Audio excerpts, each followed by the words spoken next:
Some political parties are accusing the president of responding late to an unfolding crisis. Let's now unpack what accountability looks like and whether this moment marks a potential turning point in South Africa's anti-corruption efforts. Brett Herron is the Good Party's Secretary General. Brett, appreciate your time. Thank you so much for joining us this afternoon.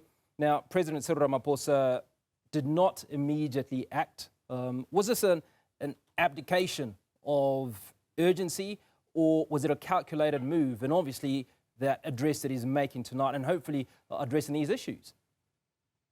Well, it's hard to say, Hugo, whether it's calculated or just a delayed response. I think part of the challenge may have been that the allegations were delivered in a press briefing as he was on his way to Brazil for a BRICS summit. So I think we have to cut the president a little bit of slack that he was out of the country when the announcements were made and for the few days thereafter. But we'll see tonight how decisive he really will be. Now, Lieutenant General Mchunu has named James. There have been no suspensions or probes immediately.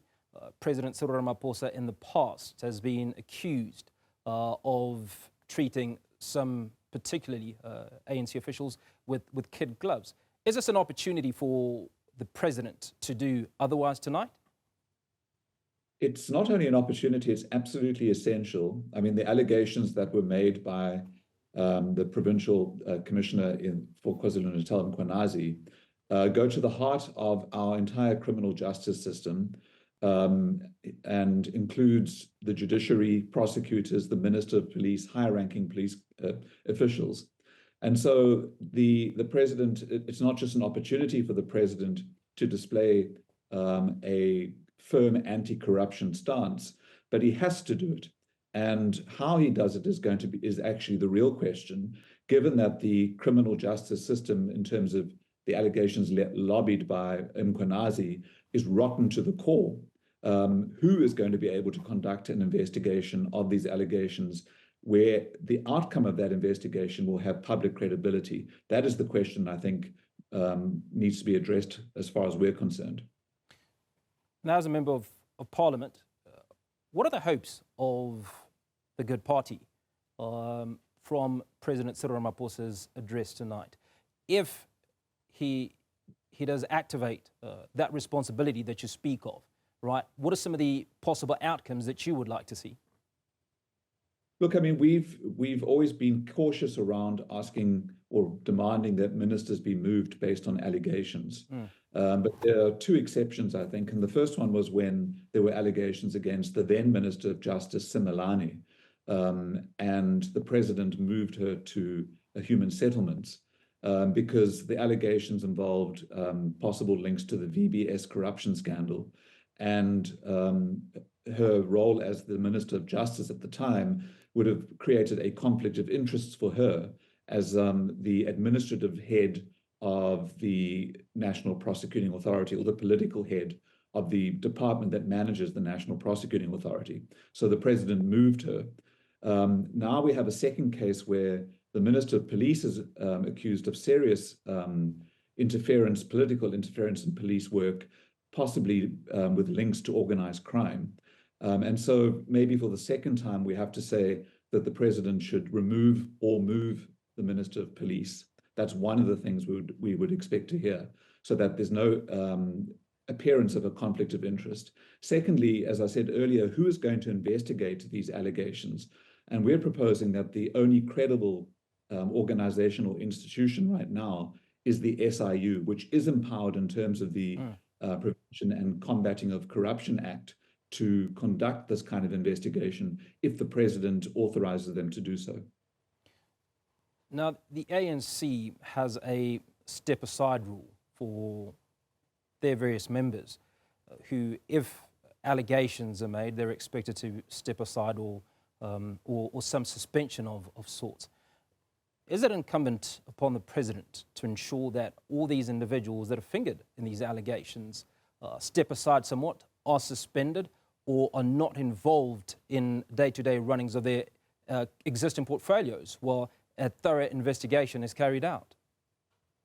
So as I understand the ANC's own step-aside rule, it's when a member of a member faces criminal charges, in other words, is charged, as was the case with the former Minister of Defense and then who became Speaker, who's currently facing criminal charges.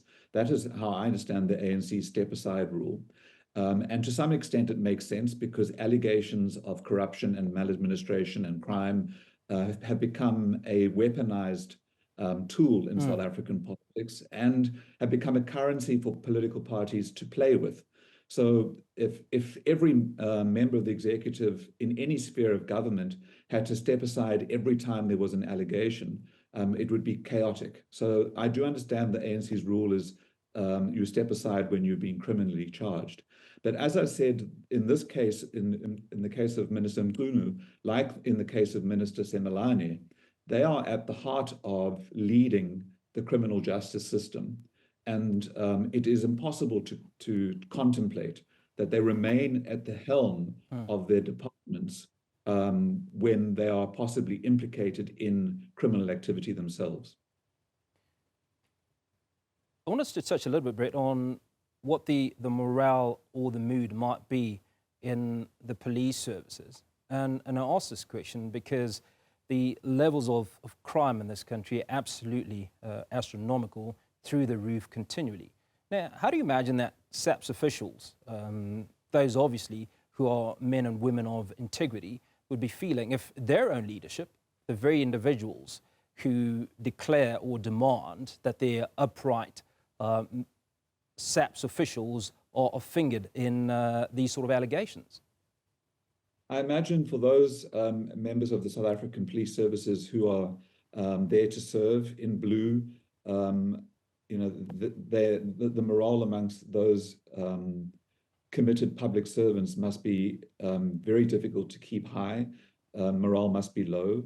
And from what appears from Mkhwenazi's allegations, we basically have a war, a internal political war in South African police services involving high-ranking senior officials or senior police officers, perhaps even the political head of the police service. So morale must be very difficult. It must be very difficult for a police officer, a detective, a station commissioner to maintain a sense of loyalty and commitment when this war is going on. And that doesn't help our fight against crime. And it feeds in to the public's waning trust in the South African police services and in the criminal justice system. So this is a crisis that goes to the heart of our criminal justice system. And it must be very difficult for members of the police service to remain, to retain that high morale. But a little over a year ago, President Cyril Ramaphosa potentially would have made such decisions in consultation with members of the ANC. He now leads a government of national unity. So the expectation is not just from the ANC, but obviously from members of that GNU.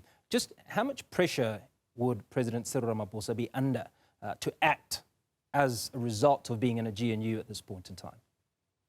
Well, obviously the GNU changes the dynamics because the ANC doesn't govern with an outright majority. And if the president isn't seen to be acting decisively and in the best interest of South Africa and in the interest of a criminal justice system that works for the people of South Africa and doesn't protect organized crime or individuals with links to organized crime, if that doesn't happen, there is a risk for the government of national unity. But the president is not obliged in terms of the statement of intent, nor in terms of the constitution of our country, to consult with members of the GNU around his decision on this issue. But there is certainly there's going to be pressure within the GNU if the president is not seen to be acting decisively and in the interests of South Africa rather than in the interests of the ANC. So if his pronouncement this evening is not decisive and not in the interests of the GNU or of parties such as Good, would you be pushing for a commission of inquiry? Look, we've said before, commission of inquiry is not, in our view, the answer to this problem, because commissions of inquiry take far too long. and we actually need to get the allegations investigated. So we're not looking tonight to hear that a commission of inquiry, another commission of inquiry, is going to be established. There is a body within the crime-fighting arsenal in South Africa, which is the Special Investigating Unit, the SIU, which have proven to be very, very effective, which I don't believe had any credibility or public credibility issues. And in our view, the president should actually gazette and authorize them to conduct a criminal investigation into these allegations. A commission of inquiry, I think, would take too long, and we would be in a state of paralysis that I don't think our crime-fighting units can endure. And the allegations involve serious links or serious allegations of links to organized crime. And organized crime flourishes when it's connected politically. And I mean, we have gang warfare on the Cape Flats. There's nowhere in South Africa that can tolerate a long drawn out commission of inquiry when people are dying. So ultimately it is about action, and potential action would speak to Dr. Nobuhle Kabane, the Minister of Higher Education. From what we understand, she was due to travel to China. The president stopped her from traveling. Do you expect the president to make an announcement on that as well? Because there have been a lot of murmurings around, again, the president's softness, if you will, in dealing with some of these issues. So, I mean, I don't intend to speculate, and the president, we'll see what the president announces this evening.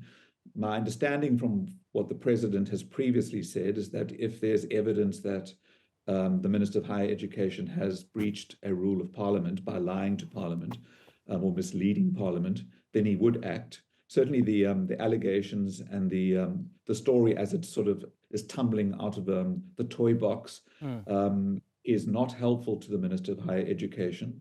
Her story keeps changing. The allegations that she had a panel of experts advise her on who to appoint to the CETA boards, and then that the individuals that were so-called part of this panel are coming forward and saying we had nothing to do with it is not helpful to her cause. But I mean, whether the president will act on that or whether he'll wait for an institutionalized decision that she has actually misled Parliament, we will see this evening.